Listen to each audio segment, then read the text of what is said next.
Friends, welcome to your channel tour. दोस्तों, आप सबका स्वागत है अपने चैनल टूर में।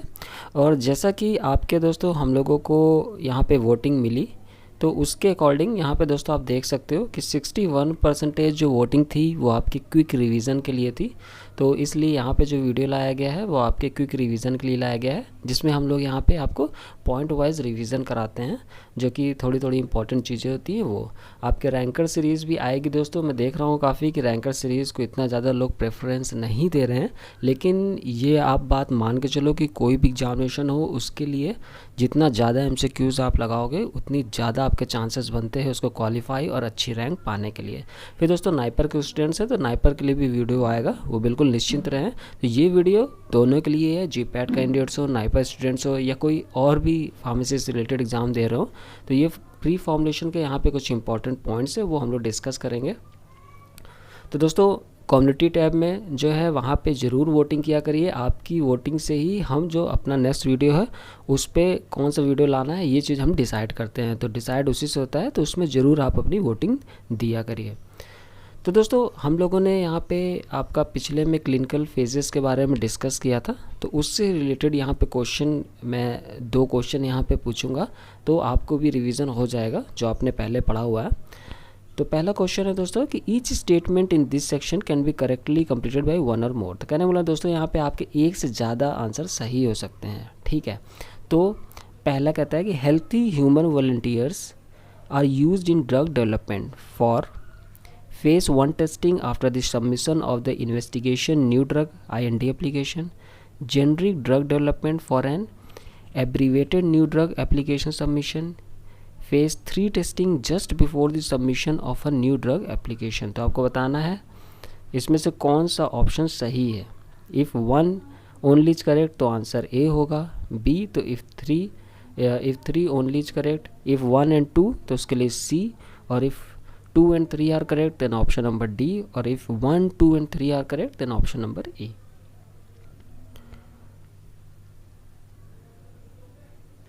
तो सिंपली आपसे क्वेश्चन पूछा जा रहा है दोस्तों, जो हमने पिछले क्लास में रिवीजन किया था कि हेल्थी ह्यूमन वॉलंटियर्स कब यूज़ किए जाते हैं in the process of drug development, phase 1 में, after the submission of IND application, generic drug development for an ANDA submission, या phase 3 testing just before the submission of NDA। और इसका right answer है दोस्तों कि जो हेल्थी ह्यूमन वॉलंटियर्स हम लोग अपने टेस्टिंग के लिए लेते हैं वो हम लोग लेते हैं आपका फेज 1 टेस्टिंग और generic drug development for an abbreviated new drug application submission, ठीक है। तो ये चीज़ आपको रिटर्न आ गया होगा, वहाँ पे खास स्पेसिफिक वे में आपको बता रहा था कि कहाँ पे एनिमल के ऊपर टेस्टिंग होती है, कहाँ पे आपका हेल्थी ह्यूमंस के ऊपर टेस्टिंग होती है, कहाँ पे लार्ज पॉपुलेशन के ऊपर टेस्टिंग होती है। तो आप एक बार वो वीडियो फिर से देख लीजिए तो आपको सारी चीज़ें वहाँ पे क्लियर हो जाएंगी।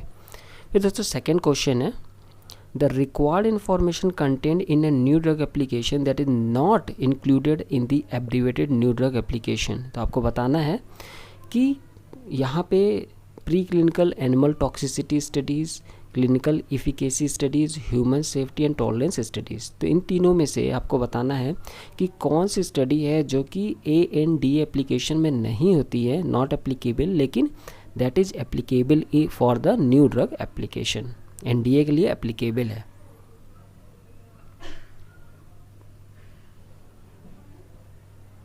तो दोस्तों आपका यहाँ पे ये तीनों ही जो pre clinical animal toxicity study हो गया, क्लिनिकल इफिकेसी स्टडी हो गया, human safety and tolerance study हो गया, ये तीनों ही यहाँ पे एप्लीकेबल नहीं है ANDA के लिए, बल्कि एप्लीकेबल है आपका NDA के लिए। तो इसलिए जो आपका ऑप्शन है वो ऑप्शन होगा E। तो दोस्तों इस तरह आपने यहाँ पे रिवीजन हो गया, एक छोटा सा क्विक रिवीजन हो गया। फिर चलिए आज का जो टॉपिक है उसको हम लोग यहाँ पे थोड़ा पढ़ते हैं। मैं बताता जाऊँगा कि कौन सा इसमें इंपॉर्टेंट है, कौन सा इंपॉर्टेंट नहीं है। और फिर मैं एक बार दोस्तों आपसे कहता हूँ कि जो हमारा सिलेबस है वो बहुत बड़ा है, बहुत ज़्यादा सब्जेक्ट है अगर आप उसको गिनने बैठोगे, लेकिन आप विश्वास करो कि वो जो सिलेबस है वो बहुत ही छोटा है। उसके आपको करना क्या है कि वहाँ पे कॉमन सब्जेक्ट है, 3-4 सब्जेक्ट ऐसे हैं जहाँ पे एक ही टॉपिक को कई बार यहाँ पे रखा गया है। उसी चीज़ को फार्मास्यूटिक्स में रखा गया है, उसी चीज़ को फार्माकोलॉजी में, उसी चीज़ को मेडिसिनल केमिस्ट्री में। तो आपको केवल सबसे पहला काम ये करना है कि उस चीज़ को वहाँ पे छांटना है। आपको उस सिलेबस को छोटा करना, उस सिलेबस को इतना छोटा करना है कि वो 1 या 2 पेज में आ जाए, ठीक है। तो ये अगर आप नहीं कर सकते हो तो दोस्तों इस चीज़ के ऊपर मैं वीडियो लाऊंगा, आपको बताऊंगा कि क्या चीज़ कहाँ पे कॉमन है, ठीक है। तो उसके लिए भी आप परेशान मत हो, यहाँ पे डूअर है, आपको चैनल बहुत ही मदद करने वाला है। इसलिए दोस्तों जो लोग इसको सब्सक्राइब नहीं किए, इसलिए ये चैनल ज़रूर सब्सक्राइब कर लीजिए। इसका नाम है क्रैक फार्मेसी विद डूअर, इसको सब्सक्राइब कर लीजिए। यहाँ पे बहुत यूज़फुल इन्फॉर्मेशन आपको मिलती रहेंगी ऐसे ही। तो दोस्तों आज का चलिए हम लोग स्टार्ट करते हैं टॉपिक। तो आज का टॉपिक है for each drug various studies are required to develop safe, effective and stable dosage form. तो कहने का मतलब कि कोई भी ड्रग हम डेवलप करते हैं तो उसके लिए सबसे पहले उसकी सेफ्टी, इफिकेसी और वो कैसे स्टेबल डोसेज फॉर्म उसका बनेगा या रहेगा, ठीक है। तो ये सारी टेस्टिंग हम लोग करते हैं for a new chemical entity. तो हमने पहले पिछले आपने वीडियो में देखा था कि जो आपका वहाँ पे क्लिनिकल फेसेस थे, तो सारे क्लिनिकल फेस हमने वहाँ पे डिसाइड कर लिए थे कि अगर हमें कोई ड्रग बनानी है तो कैसे उसका एनडीए एप्लीकेशन हम लोग वहाँ पे देंगे। पहले तो हम लोग इन्वेस्टिगेशनल न्यू ड्रग एप्लीकेशन देंगे, एनडीए, फिर एएनडीए, ये सारी चीज़ें हमने पढ़ी थी, जेनरिक ड्रग भी पढ़ा था। अब दोस्तों न्यू केमिकल एंटिटी का ही pre formulation is the characterization of the physical and chemical properties of the active drug substance and dosage form. तो प्री फॉर्मुलेशन कुछ नहीं होता दोस्तों। प्री फॉर्मुलेशन एक तरह से अगर आप ऐसी कॉमन भाषा में समझें तो उसमें क्या है कि कोई भी फॉर्मुलेशन जब हम उसको बनाने जा रहे हैं डोसेज फॉर्म के रूप में, तो उसमें हम पहले उसकी फिजिकल और केमिकल प्रॉपर्टीज़ को जांचते हैं। जो उसका एक्टिव इंग्रेडिएंट है उसको हम जांचते हैं। तो सिंपल लैंग्वेज आप ये चीज़ कह सकते हैं कि फॉर्मुलेशन के पहले जो प्री लगा है, ठीक है, फॉर्मुलेशन के पहले जितनी चीज़ें आप उसकी केमिकल और फिजिकल प्रॉपर्टीज़ के बारे में जानते हैं कि वहाँ पे सही रहेगी कि नहीं, उसका स्टेबल फॉर्म बन सकता है कि नहीं, ठीक है। तो ये सारी चीज़ें आपका प्री फॉर्मुलेशन में आती हैं। Preformulation activities are usually perform during the preclinical stage. तो जो प्री क्लिनिकल स्टेज होता है वहीं पे आपका प्री फॉर्मुलेशन एक्टिविटीज़ को परफॉर्म किया जाता है, वहीं पे ये सारी चीज़ें हम लोग देखते हैं ड्रग के बारे में। हाउएवर दीज एक्टिविटीज़ में कंटिन्यू टू फेज़ 1 एंड 2। तो फेज़ 1 एंड 2 में भी हम इसे कंटिन्यू कर सकते हैं डिफरेंट ड्रग्स के लिए, ये बात हो रही है। लेकिन मेनली अगर आपसे क्वेश्चन पूछा जाएगा एग्जामिनेशन में तो आपको कहना पड़ेगा कि preformulation activities are performed during the preclinical stage. फिर दोस्तों the following information is obtain during preformulation. अब वो कौन कौन सी इन्फॉर्मेशन है, हम लोग पहले तो फिजिकल चीज़ें वहाँ पे देखते हैं, फिर सॉल्युबिलिटी चेक करते हैं, केमिकल चेक करते हैं, एनालिटिकल मेथड्स चेक करते हैं, ठीक है। तो कौन कौन सी हम लोग वहाँ प्रॉपर्टीज़ चेक करते हैं। तो फिजिकल में आपको पता होगा उसका particle size, shape, crystallinity, polymorphism, density, surface area, hygroscopicity and powder flow, ठीक है। फिजिकल में ये कैरेक्टर्स उसके चेक हो गए। सॉल्युबिलिटी की बात करें तो intrinsic dissolution, pH, solubility profile, general solubility characteristic in various solvent. फिर केमिकल की बात करें तो इसका pH stability profile, pKa, temperature stability and excipient interactions हम लोग चेक करते हैं। फिर analytical methods development including development of a stability indicating method, ठीक है। तो यहाँ पे स्टेबिलिटी मेथड्स हो गया, क्लीनिंग मेथड्स हो गए। तो ये सारे हम लोग प्री फॉर्मुलेशन के दौरान ही जो एक्टिव इंग्रेडिएंट है जिसका हमें डोसेज फॉर्म बनाना है उसके हम चेक करते हैं। तो ये सारी चीज़ें प्री फॉर्मुलेशन में आती है। Formulation development is a continuing process. तो आपको पता है कि फॉर्मुलेशन एक कॉन्टिन्यूस प्रोसेस है। कहने वाला दोस्तों वो धीरे धीरे करके उसमें स्टेप्स होते हैं। जब फाइनल प्रोडक्ट बनने के पहले उसमें कई प्रोसेस होते हैं, तो इसको इसलिए हम लोग कहते हैं continuing process. Initial drug formulation are developed for early clinical studies. तो आपने देखा था कि जो इनिशियल ड्रग फॉर्मुलेशन हम लोग बनाते हैं वो देते हैं, वो आपके स्मॉल साइजेस में होते हैं, ठीक है, स्मॉल बैचेस में होते हैं। वो मेनली होते हैं क्लिनिकल स्टडीज़ के लिए, ठीक है। हमने देखा था पिछले वीडियो में कि क्लिनिकल स्टडीज़ के लिए जाते हैं, फेज़ 1 फेज़ 2 इन सब से गुजरते हैं।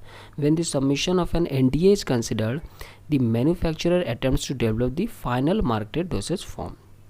जब आपका एनडीए एप्लीकेशन वहाँ पे हो जाती है, बन जाती है, तो आपने देखा कि वहाँ पे हम लोग फाइनली फिर मार्केट के हिसाब से डोसेज फॉर्म लाते हैं। The dose of the drug and the route of administration important in determining the modification needed. जो हमें हल्का फुल्का, जो हमें आपने देखा था SUPAC गाइडलाइंस के अंडर, ठीक है, और जो आपका FDA गाइडलाइंस है उसके अंडर जितना भी हल्का फुल्का हम मॉडिफिकेशन कर सकते हैं तो वो करते हैं।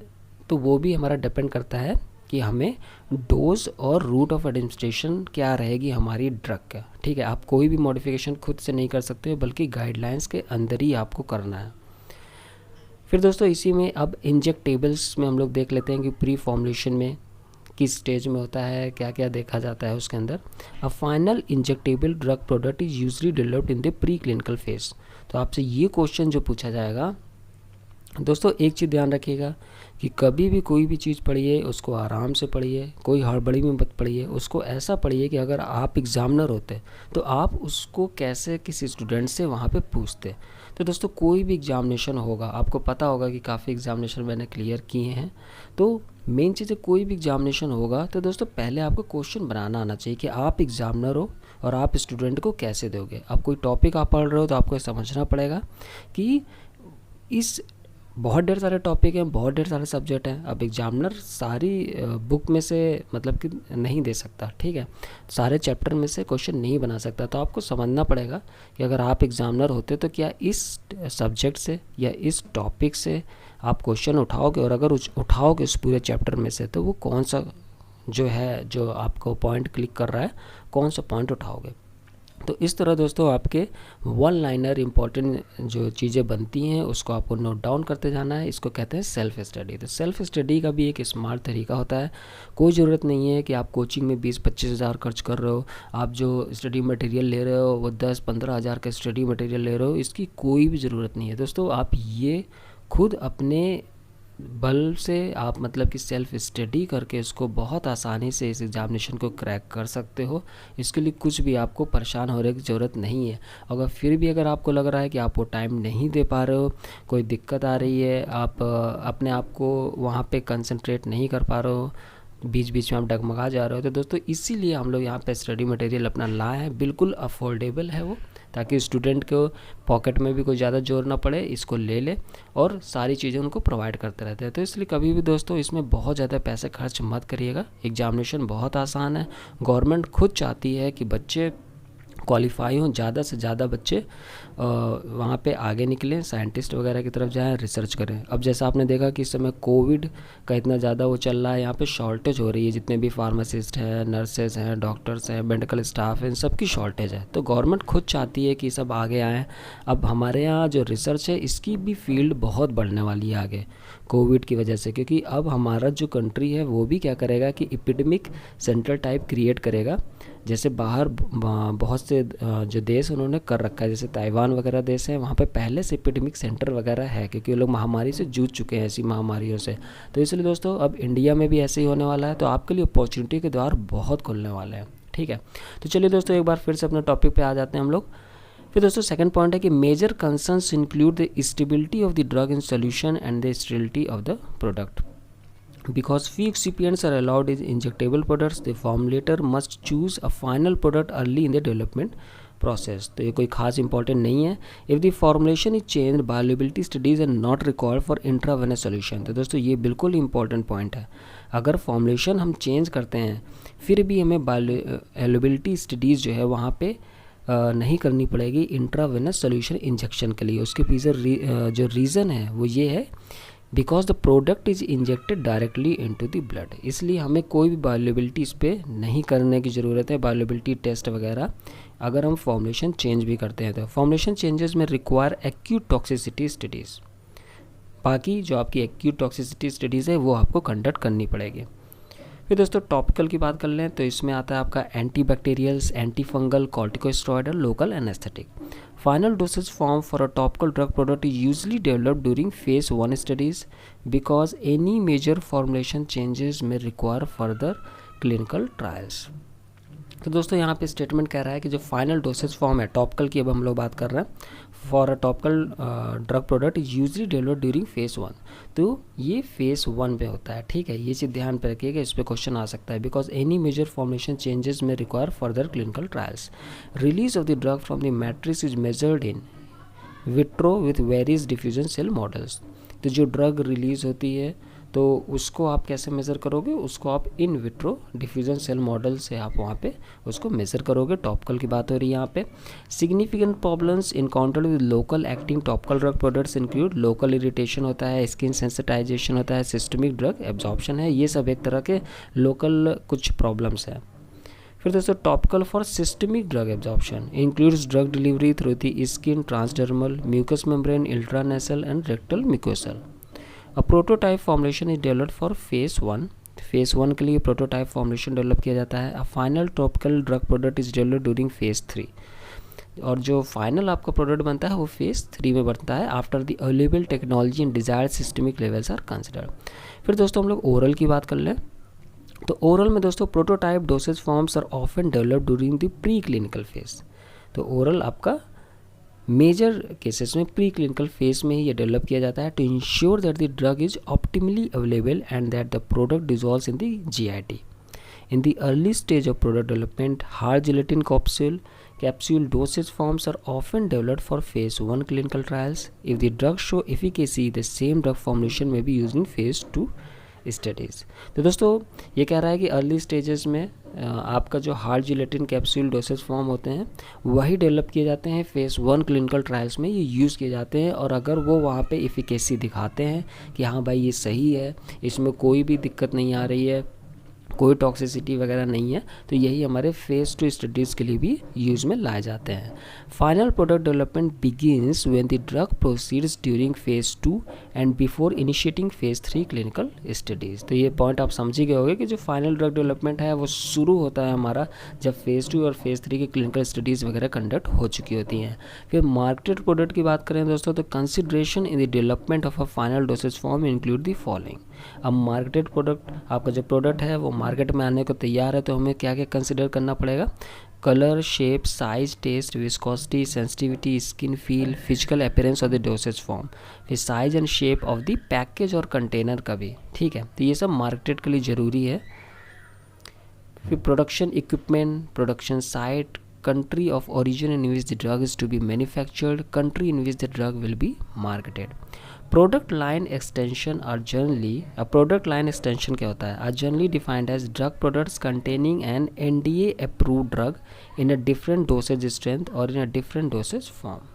Product line extension दोस्तों होता है, इसको हम लोग ऐसे डिफाइन कर सकते हैं कि ये ड्रग जिसमें मतलब कि आपकी NDA approved ड्रग है, ठीक है, वो डिफरेंट डोसेज स्ट्रेंथ में वहाँ पे अवेलेबल है, ठीक है, या डिफरेंट डोसेज फॉर्म्स में अवेलेबल है, तो उसको हम लोग कहते हैं product line extensions. Example modified release, oral liquid etcetera.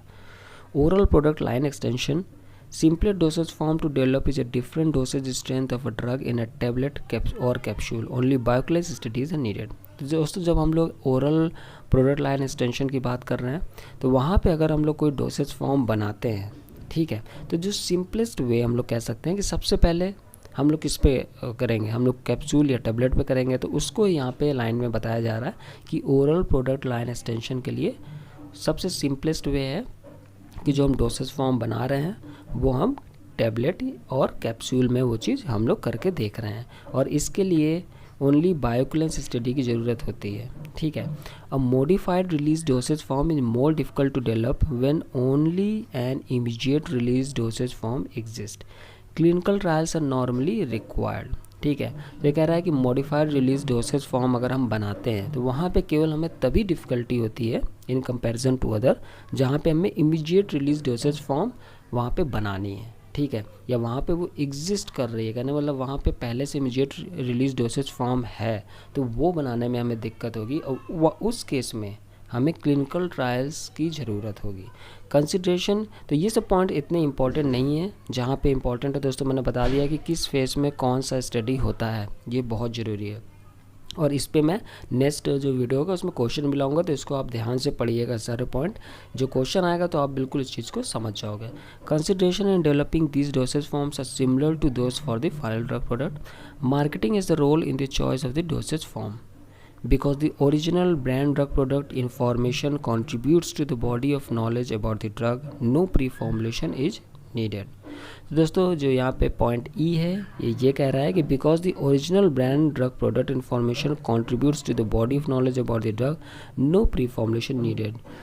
कहने वाला दोस्तों जो आपका ओरिजिनल ब्रांड है, ठीक है, तो उससे ही आपका जो ड्रग के बारे में है वो चीज़ आपको पता चल जाता है, इसलिए वहाँ पे कोई भी प्री फॉर्मुलेशन स्टडीज़ करने की कोई ज़रूरत नहीं है। All other factors considered for the original product are similar.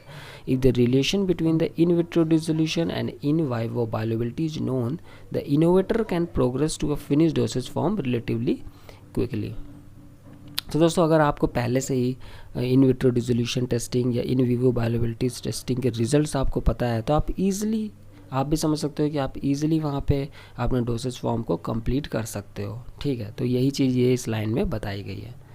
Regulatory approval is based on the following: analytical and manufacturing control, stability information, bioavailability and bioequivalence studies, clinical trials. अब liquid product line extension की बात करें तो if the current marketed product is a liquid preparation then the same factor as for the solid oral dosage form. अगर आपका वहाँ पे liquid product है, ठीक है, आप लिक्विड प्रिपरेशन बना रहे हो, लिक्विड डोसेज फॉर्म आप वहाँ बना रहे हो, तो उसका भी सेम फैक्टर ही हम लोग वहाँ पे टेस्टिंग करते हैं जैसा कि हमने सॉलिड ओरल डोसेज फॉर्म्स का किया है। If the marketed product is a solid oral dosage form and the product line extension is a liquid, product development must proceed with caution because the rate and extent of absorption for liquid and solid dosage forms may not be the same. तो दोस्तों आपको इस condition में केवल एक चीज़ पे ही वहाँ पे आपको ध्यान देना पड़ेगा कि अगर आपका प्रोडक्ट सॉलिड डोसेज फॉर्म में है, ठीक है, लेकिन आप यूज़ कर रहे हो प्रोडक्ट लाइन एक्सटेंशन लिक्विड, ठीक है, liquid product line extension use कर रहे हो, तो आपको वहाँ पे जो टेस्टिंग आप कर रहे हो वो आपको डिफरेंट पैरामीटर्स करने पड़ेंगे। कहने वाला दोस्तों सॉलिड डोसेज फॉर्म का अलग हो सकता है और लिक्विड डोसेज फॉर्म का अलग हो सकता है। फिर रेगुलेटरी अप्रूवल रिक्वायर्स, अब इसकी रेगुलेटरी अप्रूवल क्या है? Analytical and manufacturing control, stability information, bioavailability in bioequivalence studies, safety studies और clinical trials. Combination products are made up of two or more regulated components. Example: drug device, biological device, drug biologic, or drug device biologic that are physically, chemically or otherwise combined or mixed and produced as a single entity. तो आपको पता ही होगा दोस्तों कि combination products आप बना रहे हो तो आपका वो ड्रग और डिवाइस का भी हो सकता है। कॉम्बिनेशन प्रोडक्ट हो सकता है कि उसमें बायोलॉजिक कॉन्स्टिट्यूएंट हो और डिवाइस हो प्रॉपरली, ड्रग बायोलॉजिक या ड्रग डिवाइस बायोलॉजिक हो, ठीक है। तो इसमें आपको एक सिंगल एंटिटी के रूप में इन्हें बनाना होता है। These may be two or more separate products packaged together in a single package or as a unit and may be compose of drug and device product, device and biologic products or biologic and drug products, जैसे कि अभी आपने ऊपर देखा। An example is an inhalation steroid, तो यहाँ पे example दिया गया है इनहेलेशन स्टेरॉइड का। Example beclomethasone inhalation aerosol in which the device component is important for delivery of the steroid. तो यहाँ पे जो एग्जाम्पल है आपके कॉम्बिनेशन प्रोडक्ट का वो एक तरह से इनहेलेशन स्टेरॉइड का यहाँ पे एग्जाम्पल दिया गया है और वो है आपका बेक्लोमिथाजोन इनहेलेशन एरोजोल। फिर दोस्तों ये हो गया आप आज का रिवीजन, और जो इसमें इंपॉर्टेंट चीज़ें थी वो मैंने आपको बता दी कि जो भी आपके स्टेजेस वगैरह है वो स्टेजेस वहाँ पे पूछे जा सकते हैं कि प्री फॉर्मुलेशन किस स्टेज में होता है, किस फेज़ में होता है, प्री क्लिनिकल स्टडीज़ में होता है कि फ़ेज़ 1 में होता है, फ़ेज़ 2 में होता है, इसी तरह दूसरे भी चीज़ों का। यहाँ ज़्यादा मेन इंपॉर्टेंट चीज़ें नहीं है, तो इसलिए जो जो इंपॉर्टेंट चीज़ें वो मैंने आपको बता दी। बस आपके दिमाग में सुपरफिशली कुछ पॉइंट्स रहने चाहिए, तो यहाँ पर कुछ पॉइंट्स डाल दिए गए हैं ताकि जो अभी आपका नेक्स्ट जो इसी के आगे कंटिन्यू में वीडियो आएगा तो वो आपको ज़्यादा अच्छे से समझ में आएगा। तो दोस्तों इसमें मैंने आपको फिर से बता रहा हूँ कि केवल वही चीज़ें पढ़िएगा जो इंपॉर्टेंट हैं, उन्हीं चीज़ों का आप वन लाइनर नोट बुक में अपने सब ऐड करते जाइए और एग्जामिनेशन के जस्ट एक हफ्ते पहले आप करके जाओगे तो आसानी से ये एग्जामिनेशन क्रैक कर सकते हो। फिर दोस्तों यहाँ पे अब एडमिशन अलर्ट्स की बातें कर लें। कहने का मतलब कौन कौन से कॉलेज में एडमिशन हो रहा है, तो जैसे कि अब जो आपके वीडियोज़ हैं उनमें ये चीज़ इंक्लूड की जाएगी। तो दोस्तों आपका M pharma and dual degree मतलब एम फार्मा प्लस MBA 2020 ये निमिम्स डीम्ड यूनिवर्सिटी मुंबई, तो यहाँ पे आपके रजिस्ट्रेशन शुरू हो गए हैं। ये इसका लिंक दिया गया है और ये आपके 14 फरवरी से शुरू है और इसका जो लास्ट डेट है वो है 1 जून 2020। तो आप यहाँ पे अप्लाई कर सकते हो अगर आप इच्छुक हो M pharma and dual degree के, मतलब एम फार्मा और एम फार्मा प्लस MBA, ठीक है। तो ये दो वहाँ पे डिग्रीज़ हैं। अगर इसमें आप एनरोल होना चाहते हो और इसके बारे में पूरी डिटेल्स पढ़ना चाहते हो तो इस वेबसाइट में www.nmims.edu पे जाके इसको आप देख सकते हो। इनके call letters available website for written test, तो इनका टेस्ट जो होगा वो 3 जून को होगा और फिर इसके बाद जो भी प्रोसीजर है आप जानते ही हो। तो दोस्तों ये इस समय लाइव है, इस पर आप जाके फॉर्म भर सकते हैं। फिर दोस्तों इसी तरह बी फार्मा और PhD का भी फॉर्म निकला हुआ है अमेठी यूनिवर्सिटी गुरुग्राम से, तो इनका यहाँ पे मैंने लिंक दिया हुआ है, इसको आप क्लिक करोगे तो इसमें फॉर्म भरना होगा और इसमें आप फॉर्म भरोगे तो यहाँ पर आपका बी फार्मा की सीट्स अवेलेबल हैं, PhD इन फार्मास्यूटिकल साइंस और PhD part time pharmaceutical science, तो ये तीनों दोस्तों वहाँ पे अवेलेबल हैं। तो यहाँ पे आप अमेठी में जा सकते हैं। फिर दोस्तों जॉब अलर्ट्स की बातें करें तो यहाँ पे फार्मासिस्ट के लिए 11 पोस्टें निकली हैं ड्यू टू कोविड-19 आउटब्रेक और ये अवेलेबल हैं दोस्तों आपके Kalyan Dombivli municipal corporation enterprises information portal पे। टोटल 11 पोस्टें हैं। क्वालिफिकेशन है डी फार्मा, बी फार्मा और जो आपको मिलेगा वो मिलेगा रिन्यूमरेशन 17,000। इसमें एज लिमिट जो है वो 38 ईयर्स है फॉर ओपन कैटेगरी और 43 ईयर्स फॉर रिजर्व कैटेगरी। आपको 29 अप्रैल तक टिल 3 PM तक आपको ईमेल करना है यहाँ पे अपना बायोडाटा और जो भी डॉक्यूमेंट्स की रिक्वायरमेंट है। तो दोस्तों इसको भी आप जाके देख लीजिए और कोई इच्छुक है और कोई मुंबई में है तो यहाँ पे फार्मासिस्ट की ये गवर्नमेंट जॉब है जिसको वो ज्वाइन कर सकता है। तो दोस्तों ये हो गया आपके admission B pharma, PhD, M pharma के और साथ ही साथ जॉब नोटिफिकेशन। तो यहाँ पे हल्की सी कोशिश है दोस्तों कि जिन बच्चों का नहीं हुआ है या जो दूसरे बच्चे हैं तैयारी वगैरह अभी कर रहे हैं या उनको बहुत आर्थिक स्थिति सही नहीं है, वो जानना चाहते हैं, ज्वाइन करना चाहते हैं, तो उनके लिए हम लोग यहाँ पर लाते रहते हैं। साथ ही साथ जो बच्चों को कन्फ्यूज़न भी है कि किन कॉलेज में एडमिशन निकलता है उन्हें पता नहीं चलता, तो उसको भी यहाँ पर काफ़ी हेल्प मिलेगी। लेकिन उसके लिए सबसे ज़रूरी है कि आपको ये यूट्यूब ज़रूर सब्सक्राइब करना है जो हमारा चैनल है और हमारे चैनल का नाम है क्रैक फार्मेसी विद डूअर। और दोस्तों जो बच्चे स्टडी मटेरियल नहीं परचेज़ कर पा रहे हैं, नहीं समझ पा रहे हैं कैसे लेना है, मैं एक बार फिर से उनको जल्दी से बता देता हूँ कि नाइपर का जो स्टडी मटेरियल है आपको ओनली अफोर्डेबल प्राइजेस 599 में अवेलेबल है दोस्तों। GPAT स्टडी मटेरियल 999 में अवेलेबल है और जो हमारा व्हाट्सएप नंबर है वो 9953703693 पे आप हमसे पूछ सकते हैं, अपनी क्वेरी यहाँ पे हमसे कर सकते हैं। तो दोस्तों ये वीडियो आपको कैसा लगा ज़रूर बताइएगा और दोस्तों जो हमारा कम्युनिटी टैब है वहाँ ज़रूर जाके वोटिंग किया करिए। आपको नेक्स्ट वीडियो किस चीज़ पे चाहिए तो आप वहाँ जाके अपना वोटिंग कर सकते हो और जिसका ज़्यादा प्रतिशत होगा दोस्तों तो हम लोग नेक्स्ट वीडियो उसी चीज़ पे लाएंगे। Thank you, take care, bye bye.